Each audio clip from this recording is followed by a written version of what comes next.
My name is Tristan Taylor. I'm from Detroit, and I am proud to be here as a Black Lives Matter activist and a member of the Trotskyist fraction. And I bring revolutionary greetings and solidarity from the working class and oppressed in the United States. I am very excited to be here in Brazil, the country with the largest Black population outside of Africa, and a country that's been shaped by struggles against slavery, like the Quilombo dos Palmares and Revolta dos Males.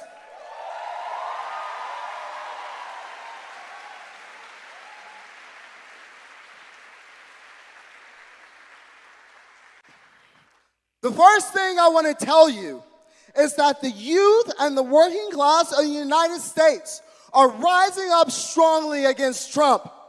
And a growing sector of youth and working class stands shoulder to shoulder with each of you Brazilians and Latin Americans when we say, Trump out of Venezuela, Trump out of Brazil, and Trump out of all of Latin America.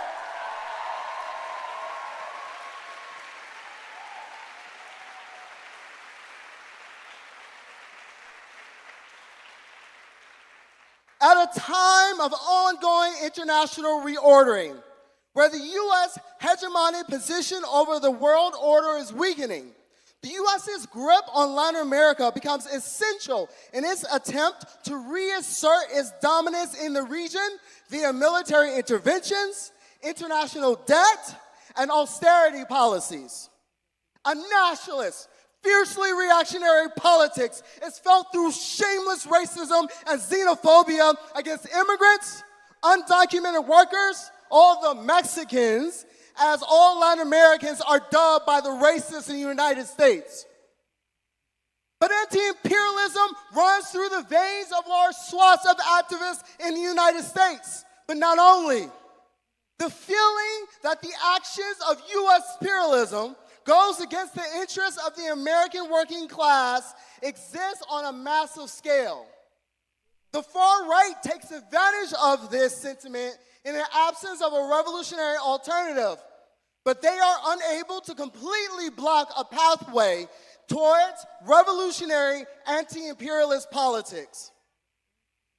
Trump has also escalated the usage of immigrant enforcement agency known as ICE in his so-called war against crime and narco-terrorists, which in actuality is a war against undocumented workers. But in major cities like Los Angeles, Portland, Chicago, and New York, workers, youth, and community members have united to confront ICE head-on, shouting, "ICE out now!"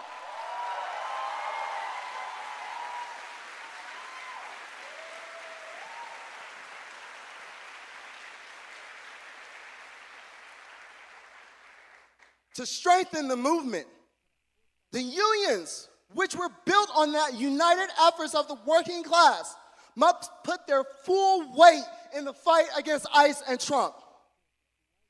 Like everywhere else, the neoliberal order has launched an assault against the living standards and labor rights of the U.S. working class, leaving thousands of workers, documented and undocumented, in increasingly precarious situations that make it hard for them to afford housing and basic necessities. But the working class and oppressed have not remained silent. The pandemic showed everyone the essential role of the working class, fueling hatred against exploitation and oppression. Then, when the world watched police murder George Floyd as he screamed, "I can't breathe," millions exploded in action in the U.S. and across the globe.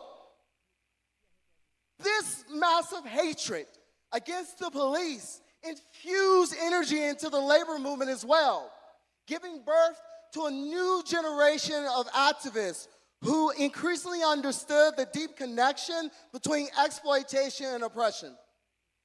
After BLM, we saw important unionization efforts at Amazon, United Auto Workers stand-up strike, and groups who fight for labor movement to take up the struggle against the genocide as our siblings in Italy have been doing these last few weeks and months.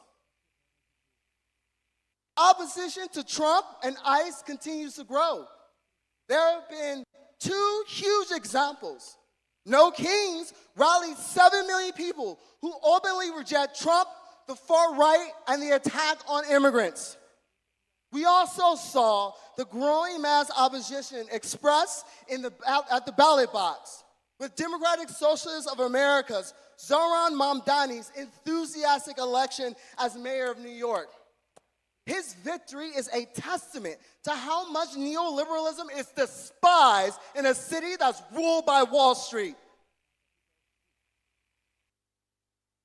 He also expressed, and his campaign mobilized over 100,000 people for several months.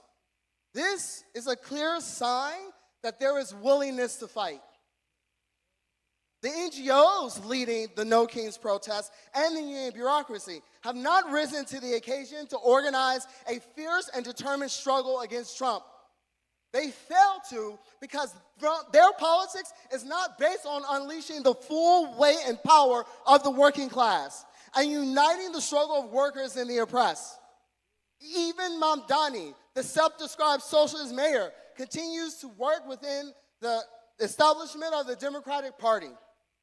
He has been doing his best not to ruffle capitalist feathers too much, even apologizing to the New York police for calling them racist, showing the world that George Floyd's dying scream did not make it to his ears.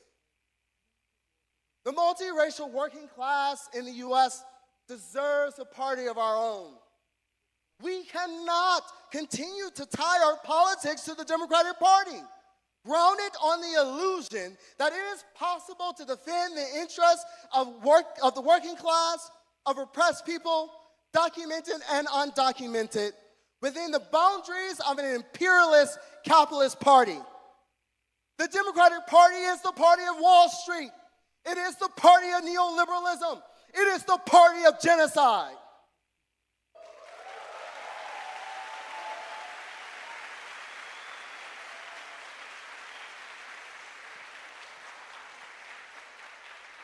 As Left Voice, we are calling on the Democratic Socialists of America to break with the Democrats. As the largest socialist organization in the country, it bears particular responsibility in the process of creating or hindering the formation of a new party. We say that the party we need must unite all workers, no matter their status or tier.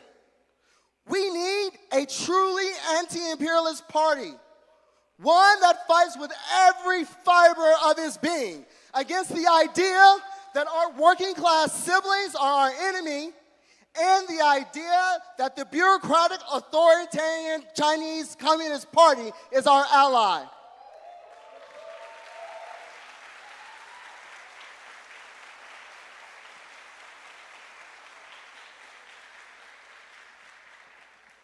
And most importantly, we need an internationalist socialist party that takes up the fight of our siblings all over the world as our own, from Brazil to Angola, from France to South Korea, a party that aims to defeat not only the ruling class in America, but as part of an international organization, fights to defeat the capitalists all over the world and give way to a society free of exploitation and oppression. Victory to the struggles of the working class and oppressed.